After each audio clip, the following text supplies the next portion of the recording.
Hola, soy Alicia y te voy a enseñar las palabras y frases más útiles en español para el día a día y los viajes. Los vídeos de español para principiantes hablantes de inglés tienen subtítulos en español y en inglés. Si prefieres el vídeo más lento, puedes cambiar la velocidad de reproducción. Hola, ¿qué tal? En este vídeo de español para extranjeros te voy a enseñar el verbo tener en español y verbos similares. El verbo tener puede aparecer como un verbo independiente, autónomo. Lo conjugamos y lo combinamos con un sustantivo y así indicamos posesión o relación. Es lo que ocurre si yo digo tengo una casa, posesión, o tengo una familia, relación.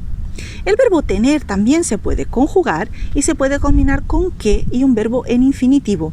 Y en este contexto, el verbo tener que con el infinitivo nos indica necesidad o también obligación. Por ejemplo, tengo que trabajar.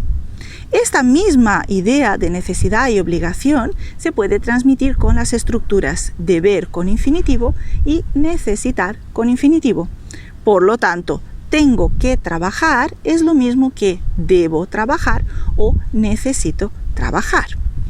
Y también puedes utilizar el verbo necesitar con un sustantivo para indicar que necesitas esa cosa. Por ejemplo, necesito dinero. Y para terminar, te voy a indicar cuál es la diferencia en español entre tener y haber.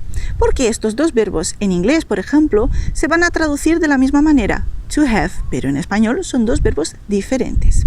La diferencia es que tener funciona como un verbo totalmente independiente, autónomo, como acabas de ver, mientras que haber es un verbo que es auxiliar, no es un verbo autónomo. Entonces va a aparecer en la construcción de tiempos del pasado, por ejemplo, pero siempre combinado con otras formas verbales.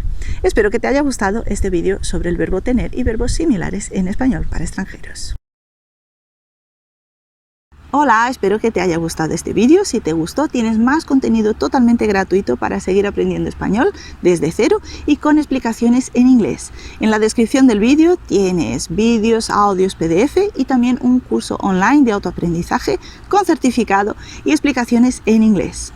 Y si te gustó este vídeo, deja tu me gusta, suscríbete al canal y también deja tu comentario. Indícame qué es lo que te gustaría aprender en español y así puedo crear contenido adaptado a los deseos y a las necesidades de mis estudiantes.